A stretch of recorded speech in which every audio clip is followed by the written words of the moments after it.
Hello guys, welcome back to our series on our Gas DCS Simulator. Now this is part 14, and in this part 14 we are going to be talking about the LP compressor, its startup and shutdown of the LP compressor. That's what we're going to look into. Now if you've been following up our series, you will know that currently we are at the operational state of the gas plant, right? So what it means is that we are going to be talking about the operations of the equipment, from the compressors down to the tech reboiler, contactors.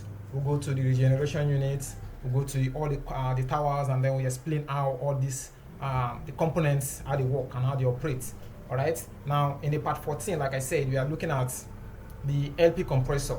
Okay, so we have a lot to discuss today, and we are going to make it more practical. So I promise you, you're going to understand a lot about the LP compressor, and a lot of departments are going to be fused into this video because we are going to touch the control room operators, the field operators, instrument guys are also going to be involved.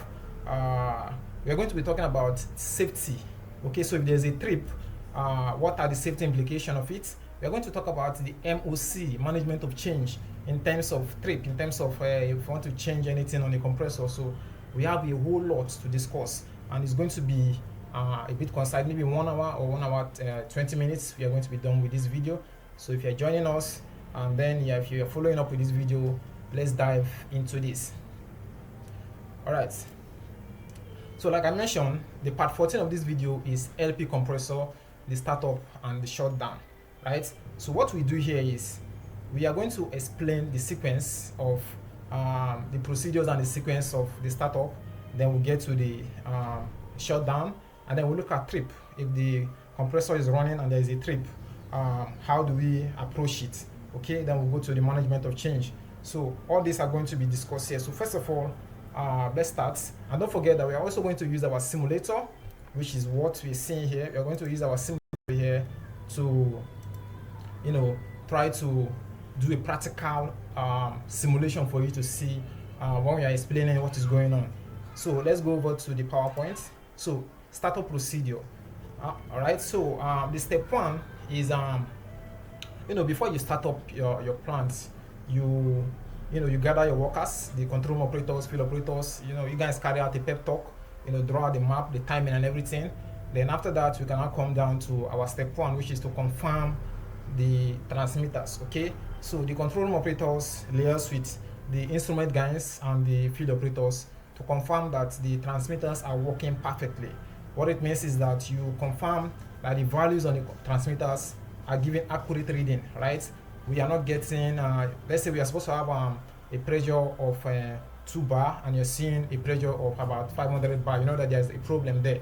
Or let's say the indicators, the color indicator is showing yellow or is blinking red or showing red, then there is a problem. Okay, so you confirm from the DCS that everything is accurate. Then we can now go over to the next stage. Now in the next stage, we ensure that instrument air is supplied to all instrument equipment like the control valves and the shutdown valve. So it's very important the control operator communicates with the E&I guys to supply instruments to your instrument equipment. Now, if your company is not responsible for generating instrument air, you contact the supplier to supply instrument air for you. So you guys have to line up and ensure that everything is properly lined up, and then you receive your instrument air.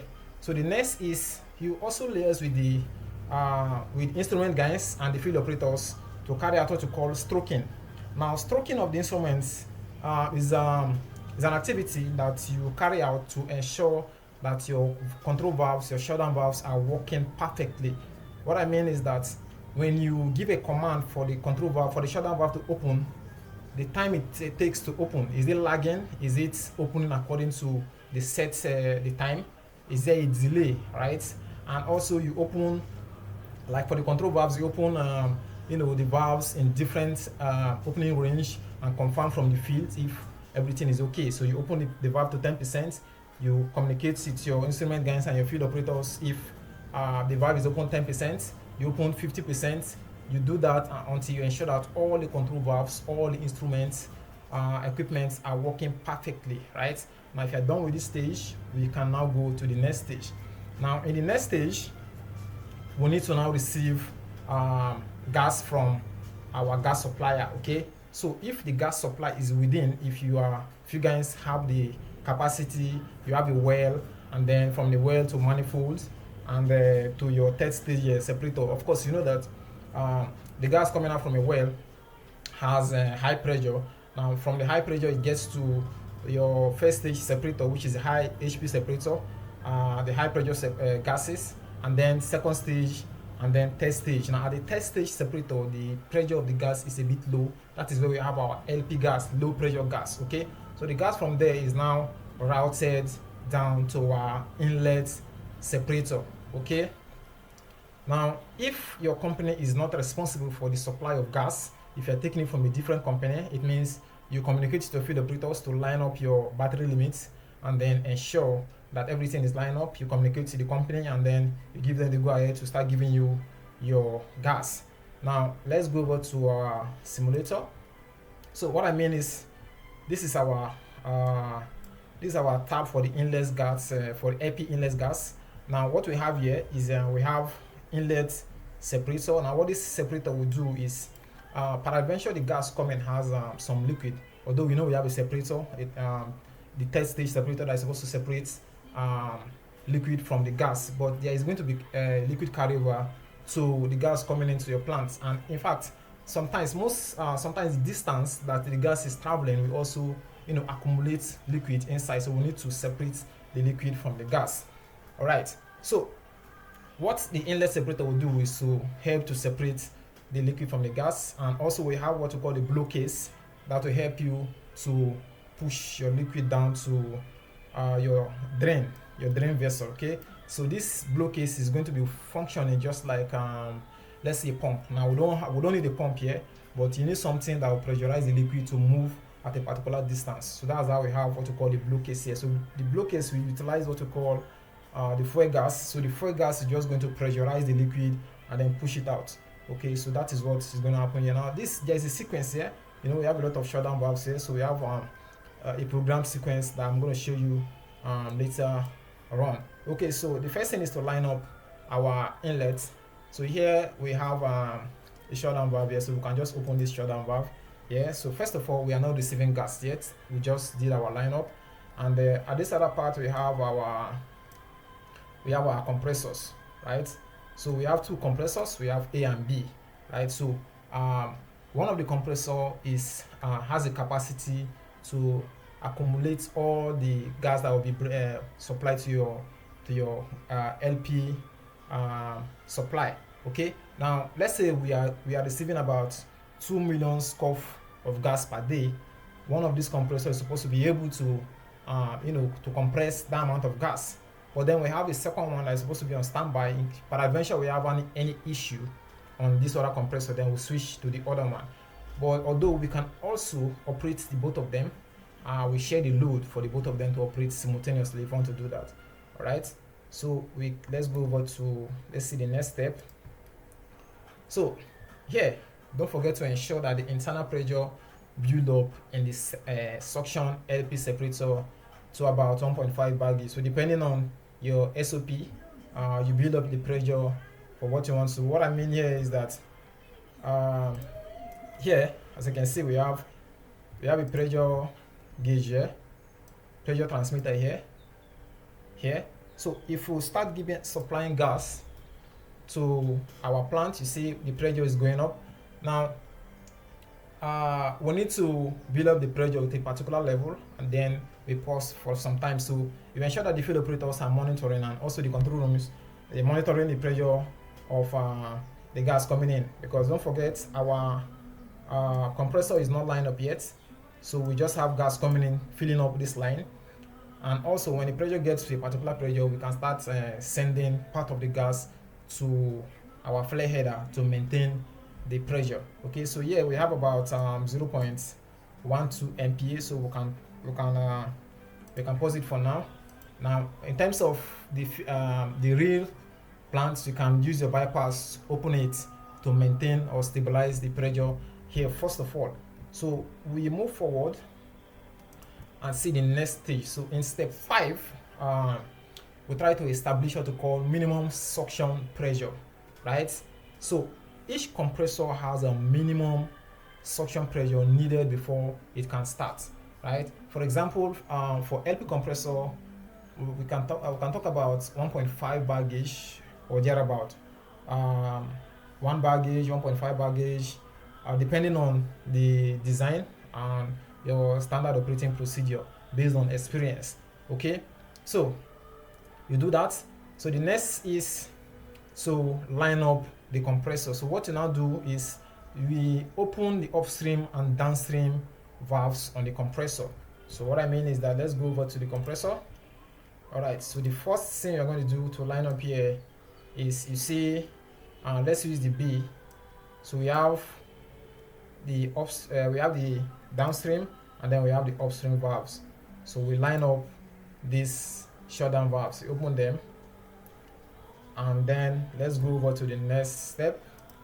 So in the next step, we line up fuel gas supply to the compressor. Now this is if your compressor is a gas compressor, right? If you're using gas to power on your compressor, then we now supply the lean gas to our compressor. So here we have a line, a lean gas supply to these are our compressors. So as you can see, these are our lean gas. Now I believe I've explained what you mean by lean gas or rich gas in our previous video when we were talking about gas composition and gas sources. Okay, so if you've not listened to this video, you can just go back and watch this video. Alright, so what we use to power on our gas compressor is lean fuel gas. Alright, so you can call on the field operators to line up by opening the manual valves in the field. So the next step here is to line up instruments that is going to be used to crank up the compressor. Alright, so you can do that, communicate with your instrument A&I guys and the field operators to line that up. So the next is confirm that all your drain valves are closed, then followed by sending power to the compressor panel. So the compressor has a panel. If you can see clearly from this image here, you see that there is a panel here. So the compressor has a panel, so you send power to the panel, and then you put it on, and then you can press on the menu, and there are lots of settings you can set there. Okay, so the next is your recycle or your bypass valve should be open to 100%. All right, now let's go to our DCS. Now if you look at our simulator here, you notice that I did not model the internal of the compressor, right? So if you click on this compressor details, you're supposed to see the internal of the compressor, but we didn't do that. So let me explain to you using this image here. So this is the PNID of a single stage compressor, right? And as you can see, we have a suction drum, and then we have LC, which is the level controller, and then we have PT, which is the pressure transmitter of the gas leaving the suction drum going to the compressor. So we have the compressor has a motor, driver motor, and then we have the anti-surge valve, as you can see here. Okay, we also have the anti-surge controller at the top here, and we have a cooling fan. We have a cooling fan here. We have temperature controllers, pressure controllers, and flow controllers, as you can see here. So this is the overview of our compressor. Okay, so let's move forward. And after opening the bypass to 100%, what you should do next is to confirm from the control panel that your loop oil system is on, your sea gas is on, that's for centrifugal compressors, your cooling water is on, your instruments air are active. We've done that already by instructing our instruments and field operators to work on that. And then you start your permissives, ensure that the permissives are in place.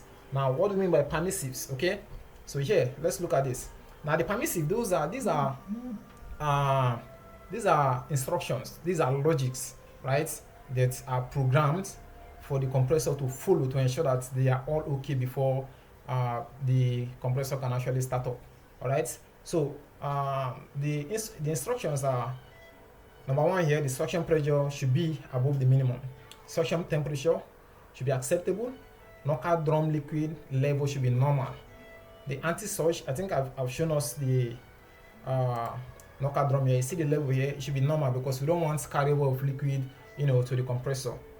So the next one is no alarm. Now, alarm, some people might say alarm does not control the trip of a compressor, but alarms are very important. So permissives also check for alarm. Now, loop oil pressure should be okay, and then the sea oil pressure should be okay. Now, talking about permissives now let's look at the logic now. All right, because this logic are what drives the permissive. If any of the permissives are not okay, the compressor will not start. So the logic is what what enables that permissives to be active, right? So here you see we have a loop oil pressure. If it is normal, and we should start up. Okay, so if you look at the logic, you see it.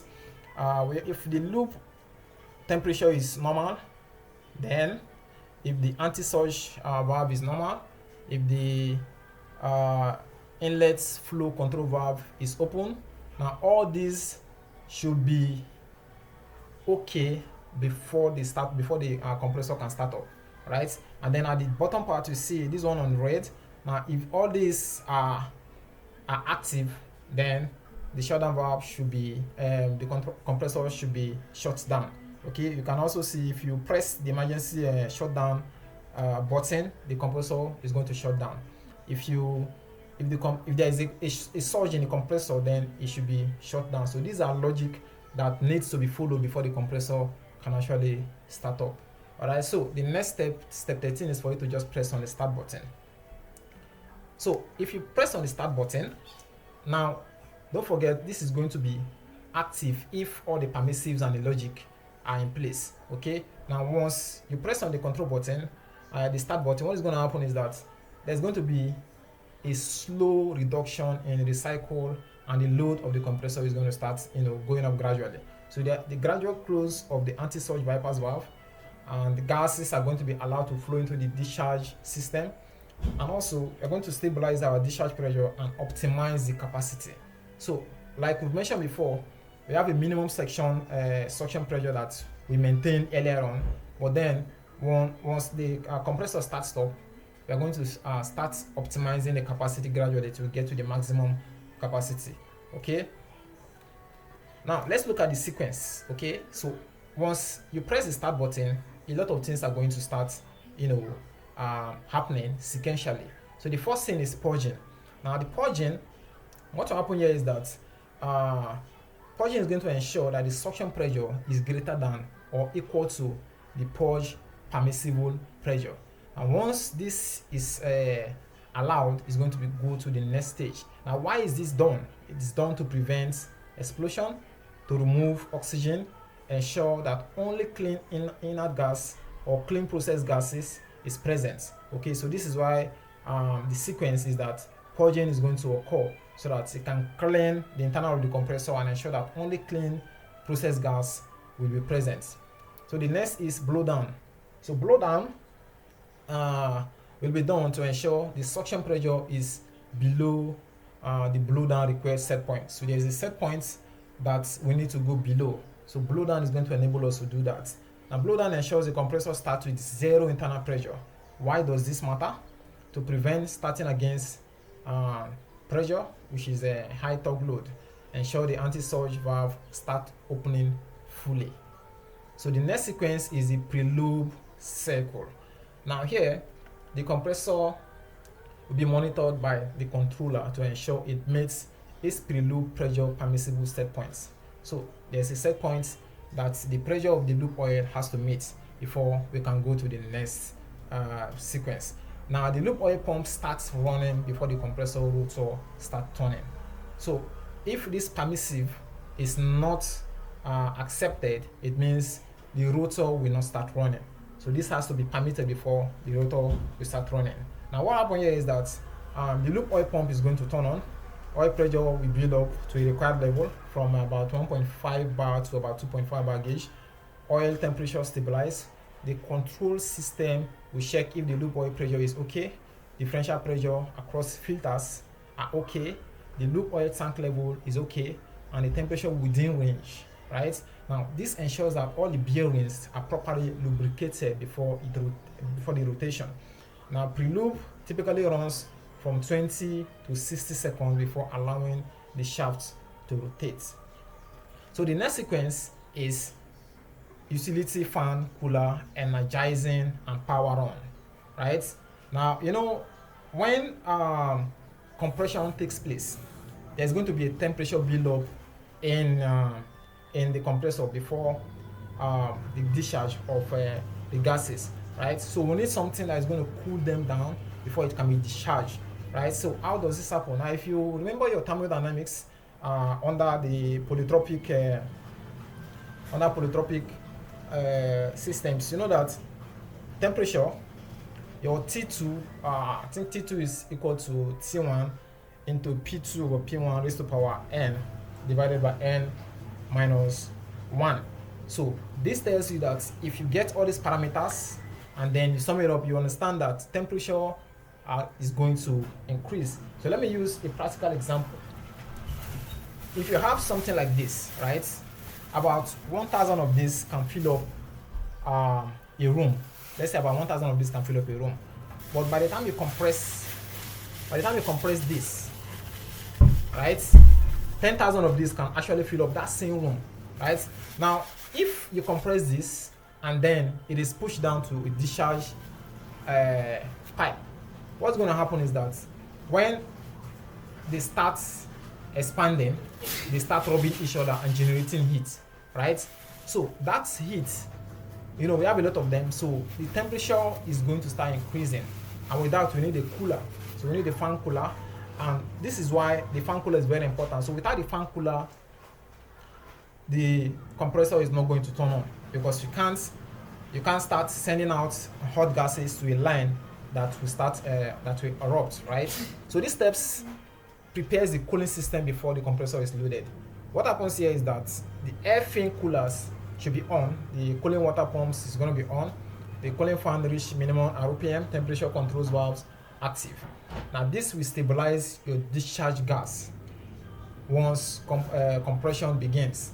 The compressor will not start if cooling is not available. Okay, so this point is very, very important, because you need to stabilize the temperature of the gas at the discharge, right? Now if you don't do that, the compressor is not going to turn on. It's as simple as that. So the next stage is the run-off phase. Now if the fan cooler is on, we now go to the next phase, right? So this is the run-off phase where the RPM increase. So it means at this stage your compressor is now powered on.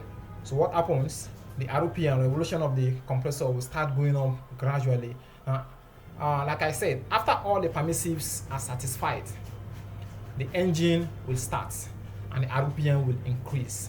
Now once the RPM is greater than a running RPM set point, the engine will advance to what we call the warm-up state. So what happens at this particular state, at this run-up phase? What happens here is that the motor or the turbine is going to start turning, and it's going to be turning the shaft. Now the RPM will start accelerating, right? We start accelerating from 0 upwards. Vibration and temperature monitoring begins immediately.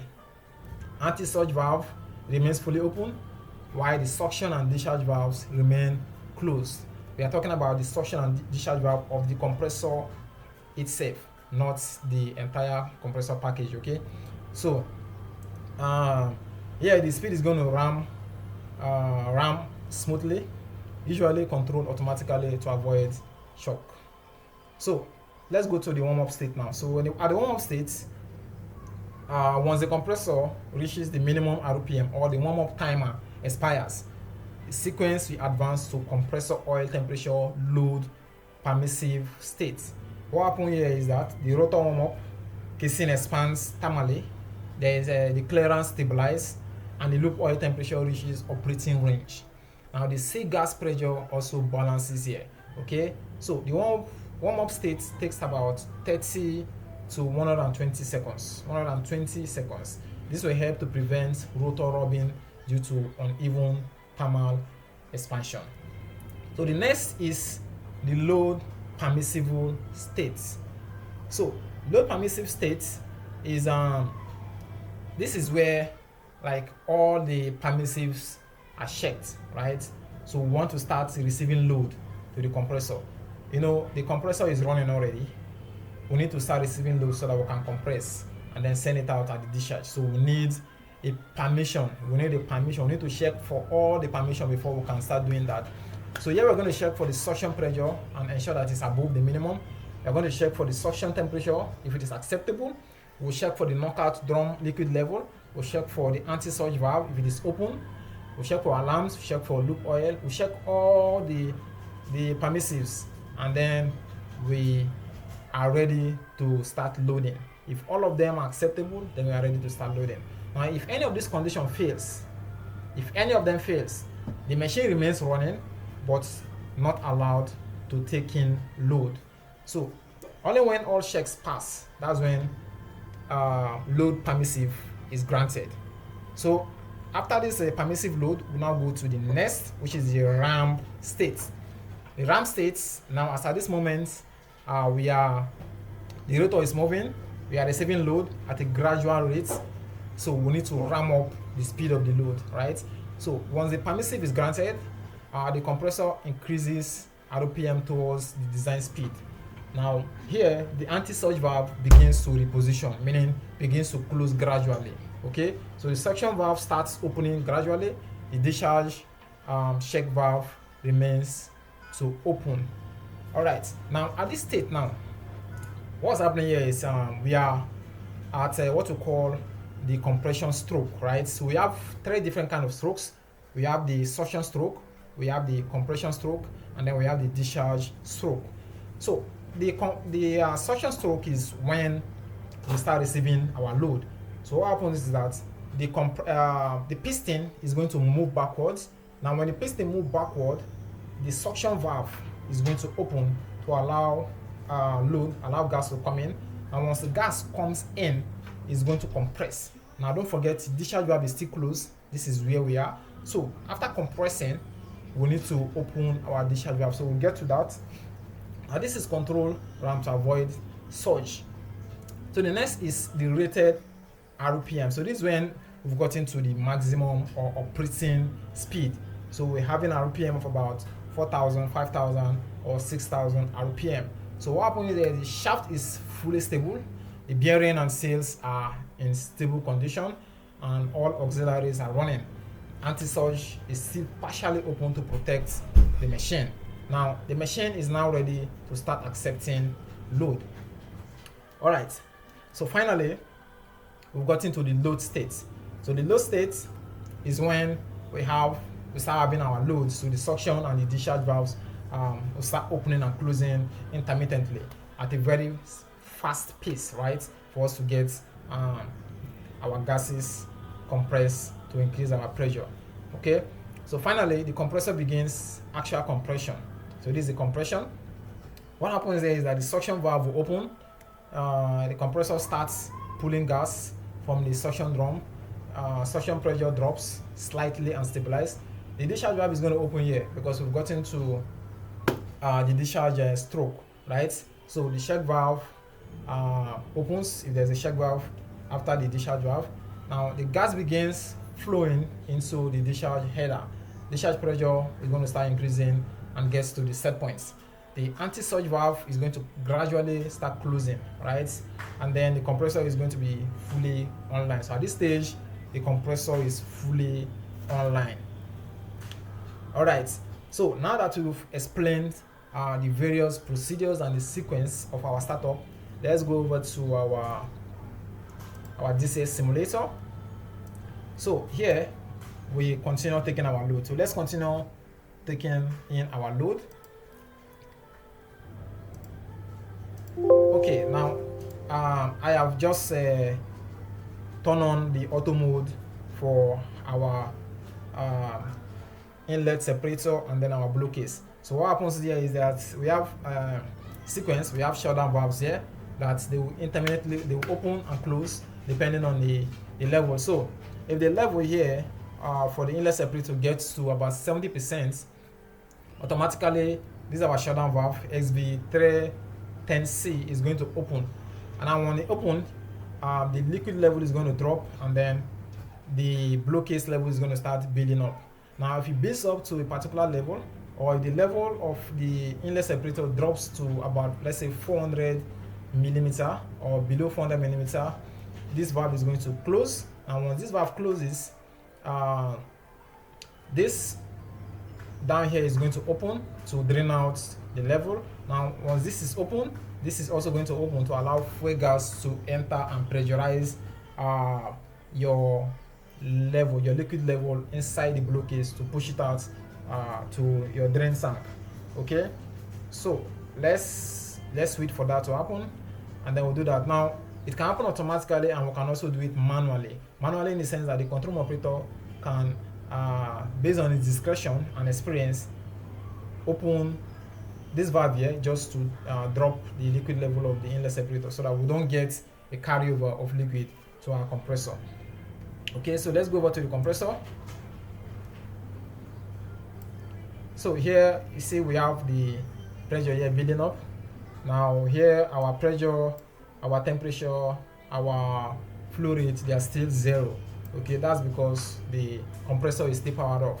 So after doing our lineup, the next thing we can do is to start up the compressor. So based on the sequence and the steps that we've done already, now if you click on the startup, all the sequence that we just explained, they are going to start doing it gradually, right, until we get to maximum capacity of load intake. So let me see what we have here. Okay, we are still building up.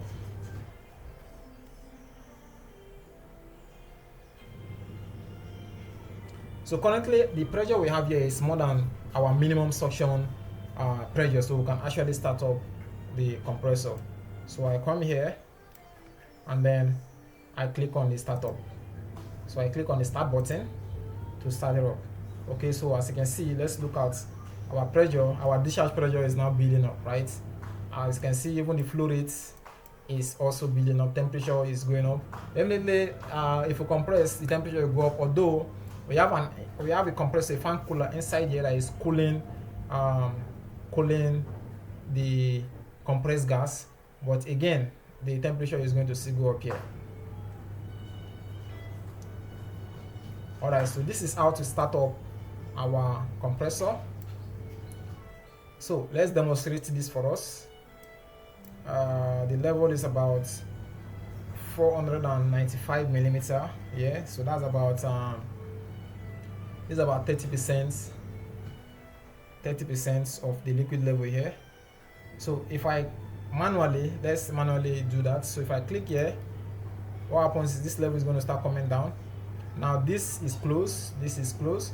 So at below 400, okay, this valve is closed. Now what happens, this one is going to, this is open, and then this is open automatically. Okay, now if you come down to our gas composition, you see we've gotten to the maximum capacity for our LP gas, which is about 2 million cubic feet of gas per day, right? And then if you come down to our logic, now the logic here is a tab that I created to actually monitor your instrument equipment. If they turn on, they turn off, you know, the time they turn off, the date they turn off, just so that we can plot your dynamic graph with this. Okay, so if you look down here, yeah, so the time here is about 2:25 p.m. and the date is 8th of December, which is today. And you see the time is exactly the time the valve, control valve, turn close, and here this is when it opens, right? And it's going to also give you the level at which it opens and the level at which it closes. So you see here, so you can easily plot your dynamic graph if you want to do that. And not just this, now we see this is another shutdown valve. This let's see the tag here, XV310A. So 310A is 310A is this, 310C is this, 310B is this. So if we go over to our log, yeah, this is 310B. So 310B is actually this one, right? So that's this one. So this is when, this is the date. You can see this is the date, 8th of December 2025 at about 2 p.m. 2:25 p.m. right? So you can see this, it's closed by interlock. You see this is working by interlock. These are interlock. Okay, so let's go over to our compressor, and then pressure and flow rate have gotten to the maximum. So currently our compressor is on full load. All right, is running on full load. You can see the level is still going up. So let's demonstrate this again, just one more time. I will manually open this valve so it will come down. Now when the level drops down to below 400, that's how it was programmed. So below 400, this valve is going to close. Now this valve is going to open. You see, this opens, and this also opens, right, to bring the level down. Now when this level gets below 170, this valve is going to close, because we don't want to remove everything from the level, right? We don't want the gas to go down to our closed drain tank, right? So now you see why this valve open is because we want the gas that comes, the fuel gas that comes, to escape and then join the compressor. Definitely there's going to be a check valve here so that there is no return of gas from the main gas source to this line. Okay, so basically this is the operation of our DCS system for the LP compressor. Okay, so what we're going to look into now is the shutdown. So let's go over to the PowerPoint. So shutdown is a bit simpler than our startup. Now there are different reasons for you to shut down, right? The first reason is if there is a major issue on the line, a safety issue on the line, and we need to shut down, right? And also there can be a trip, right? So if there's a trip, it means it will shut down, right? So we're going to talk about a trip later on, but this one is a planned shutdown, right? So plant shutdown in the sense that we can have a long plant shutdown if you want to shut down the entire plant. So start shutting down all the compressors one after the other. So that's a long shutdown. So what you do first is you announce the shutdown. Now you inform the control room operators and the field operators. So I'm talking about the aspect of a supervisor. So the supervisor discuss with your control room operators, discuss with your field operators, and inform them that you're going to shut down. And these are the reasons you're shutting down. And this is the sequence of and the procedures you're going to use to shut down. Now after that, you verify that there is no critical process. No critical process is depending on the compressor. Now what this means is that currently, let's say currently the compressor is functional, and then we are sending gas to another downstream equipment, right? Now the downstream equipment is receiving the gas and doing a different job. Now what we mean here is that we need to verify that the downstream equipment, if we shut down, it will not affect the downstream equipment. So we need to ensure that this is checked, and then ensure that your downstream pressure is stable and alternative parts, a bypass or a standby compressor are lined up. So what this means, like I said, we have two compressors here. So we ensure that we line up our other compressor, like the A here. You ensure that you line this one up to receive gas before you can power off this other one. Okay, so let me just put this off. All right, so the next step is to gradually remove the load, right? We are on full load, so you can't just shut the compressor when you're on full load. So you need to start reducing the load. So you can do that by opening more of your bypass to your flare header. Now by doing that, it will reduce the load, and you can also do that by opening more of your bypass valve, your recycle valve. Okay, so the next is you close your suction valve. So when the compressor is fully unloaded and the flow is low, you close the suction valve to prevent your backflow. Next is you let the compressor to run for like 10 minutes. That's after closing the suction to remove load, you allow it to run for like 3 minutes, and then you stop cooling. You allow cooling to take place, you allow oil circulation, then you stabilize the bearing temperatures. So the next is just for you to click on the stop button. So when you click on the stop button, what is going to happen is that it's going to ramp down, right? So the speed is going to ramp down to 0. So the IGV, if not already closed, is going to close, and then here you try to maintain oil pump and then to keep it running so that you can lubricate and cool down the rotary parts of the compressor. So the shutdown sequence is almost as opposite of the startup sequence. Okay, so loop oil pump is going to continue running for about 10 to 30 minutes, ensure that the bearings and the shafts are cooled down properly. So here we keep casing and cylinder from thermally shocked, and then utilize automated blow down valves. So blow down is going to take place, and then we close the discharge valves. Okay, so next is we isolate the compressor. So after shutting down, we isolate the compressor, both the downstream and the upstream shutdown valves. You isolate everything, and even the manual valve from the field, you notify the field operators to isolate all the valves. Okay, so next you open the vents to depressurize the compressor. So and then you purge with nitrogen, and then you carry out LOTO, log outs and tag outs. That's if you want to do proper maintenance on the compressor. So finally, you verify that the casing pressure is 0 bar gauge, the loop oil temperature is stabilized, no abnormal sound or leak during your rundown, and then the cooling fans motors are stopped automatically after the cool down. So that is our shutdown. So let's go over to our DCS, and then let's shut down our compressor. So what we do is we start reducing our load. So we'll go to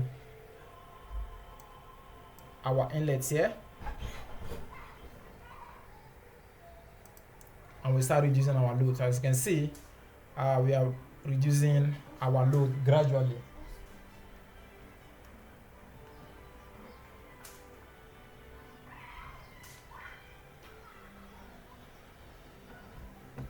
It's on. Okay, so we start reducing our load gradually. Pressure is going down, flow rate is going down. So like I said, if you get to a particular extent, you close down, you close the suction valve. Now don't forget we have a level in our inlet separator, so we can also reduce that level by clicking on the valve here. So let's reduce this level also. Let's bring it down. Since we are shutting down, we can reduce this.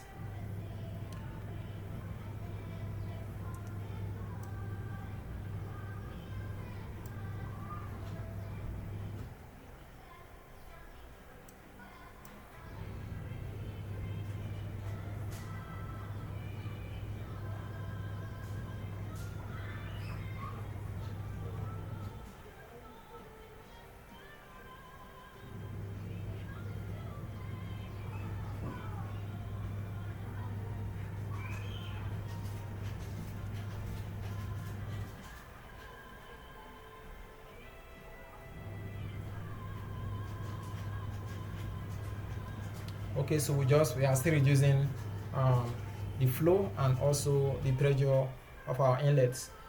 So after that, we can cut off the supply of gas to the suction of the compressor, and then we'll power it off.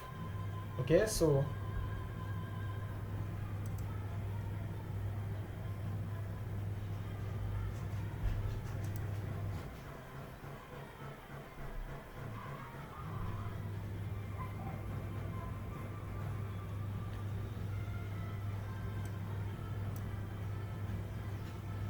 okay, pressure is low, so I can click on the stop button. So if I click on the stop button, what's going to happen the flow rates and the temperature, the pressure, they are going to start dropping gradually. All right, so this is our shutdown. Then if you're done with that, you can close our isolate the compressor, just like we've seen when we are discussing the sequence of our shutdown. All right, so let's go over to our PowerPoint and let's talk about compressor trip. Okay, so what we mean here is when a compressor trips, the nature of the event depends on why it trips. So what you're talking about is, let's say the compressor is functional and then all of a sudden there is a trip, right? Compressor just suddenly goes off. Now what caused this trip depends on why it trips, right? So we are going to look at different reasons and different things that we can use to investigate why there is a trip. So the first thing is we are going to look at process safety events, right? So the process safety event is a trip. Is when a trip is classified as a process safety situation, like when there is a scenario that involves process safety. Okay, now it is caused or could have caused a dangerous loss of contamination. Now the work of process safety is to prevent contamination, containment, to ensure there is containment of process gas and then process parameters, right? Now if the trip is activated, if the trip activated a safety critical protection layer, then we can investigate this under process safety events. If it involves hydrocarbon release, then we look at this as a process safety event. If it leads to high vibration, high discharge pressure, fire detection, high bearing temperature, then this is a process safety event.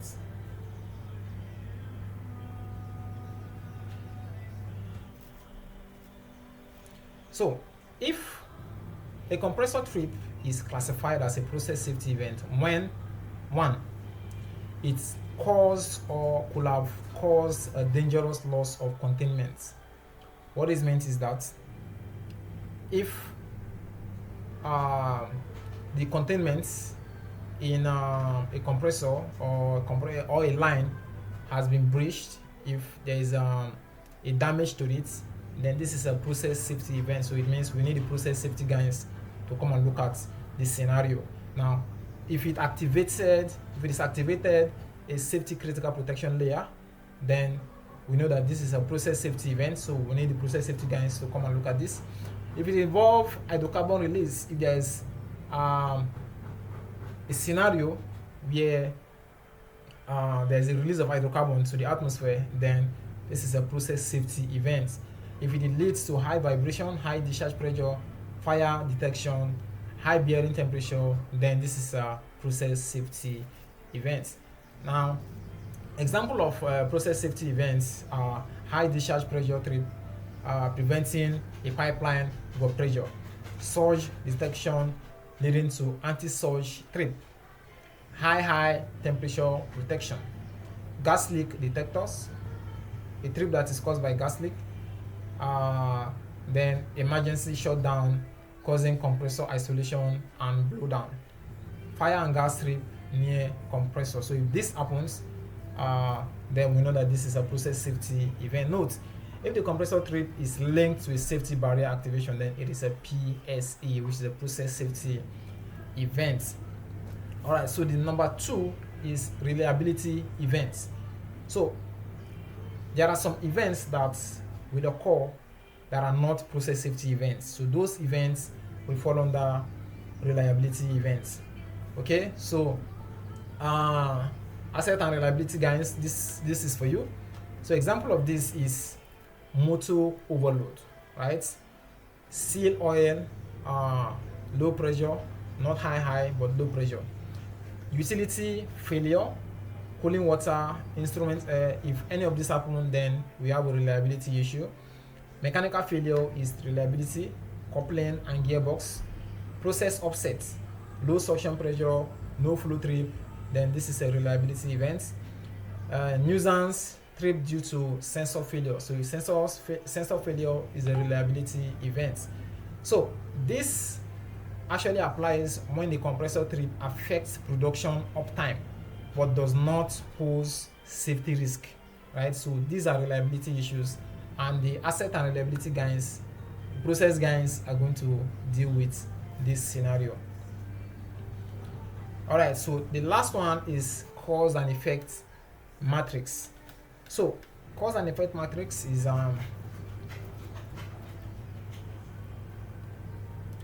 okay. So now, let's look at diagnostic tools, right?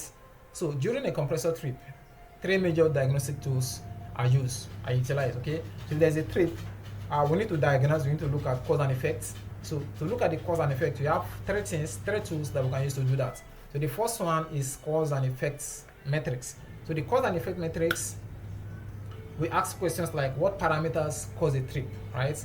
Which interlock must activate, which valves must close or open immediately, then the time delay applied, and failure safe actions. So these are things, if you open the cause and effect metric, these are things you ask yourself, and then you brainstorm, and we know why there is a trip. So the second means to troubleshoot when there is a trip is okay, let's give example of cause and effect. So if you have a high discharge pressure, it means if we have a trip plus a suction valve, and then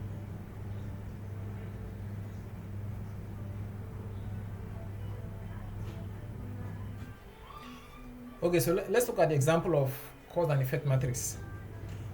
So for a centrifugal compressor, if you have a high discharge pressure, what will happen is that the compressor will trip, the suction valve is going to close, and then we are going to start blow down. The blow down valve is going to open, and we are going to observe a blow down.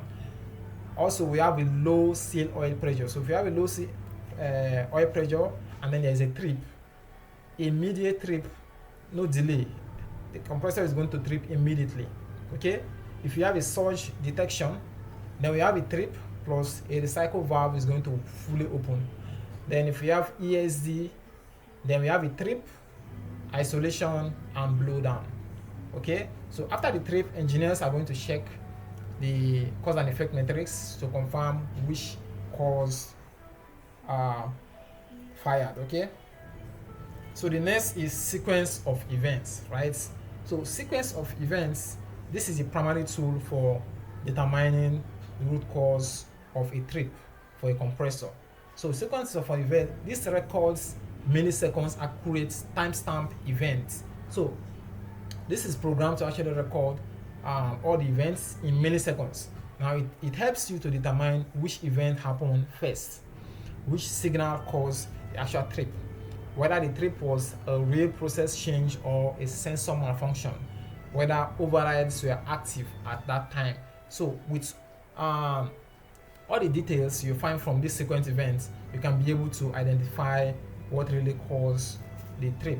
So the next is what we call the power historian, the PI historian, or the trend data. Okay, so the trend data is this one shows the behavior before and after a trip. So if there's a trip, the trends data is going to show you the behavior, right?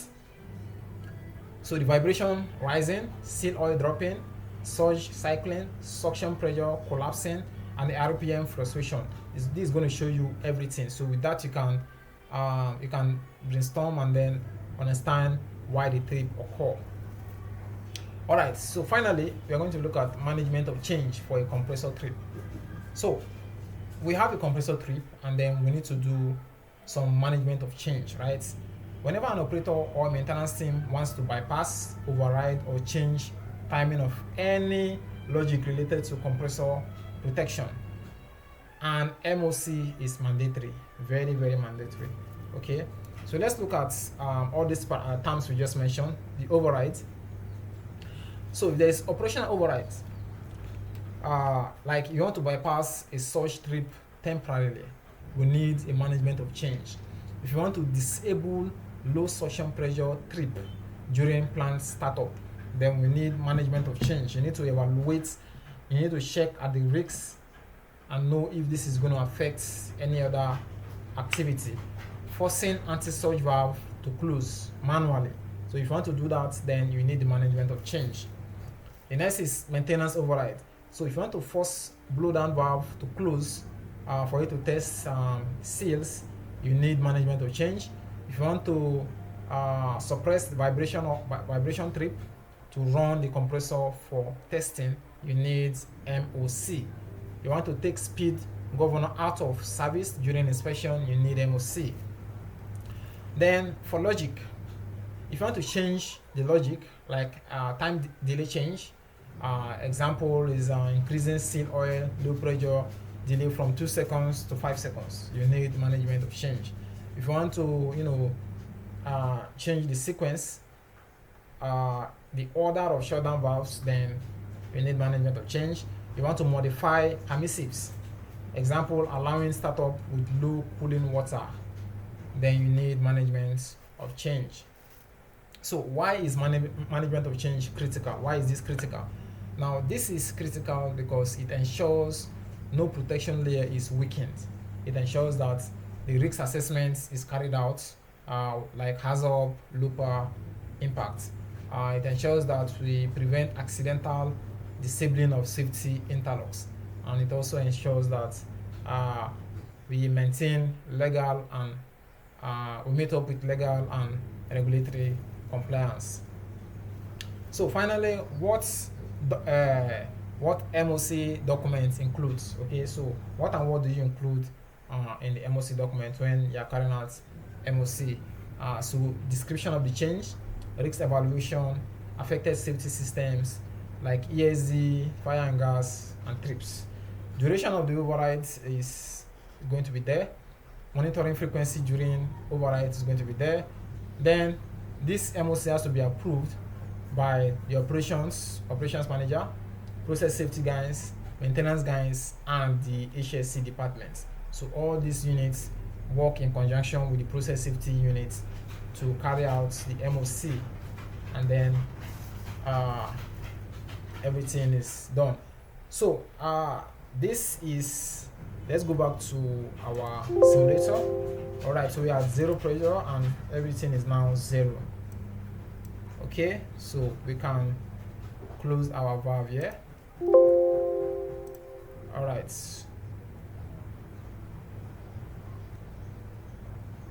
Let me reduce this level again. So I'll just click here to reduce this level.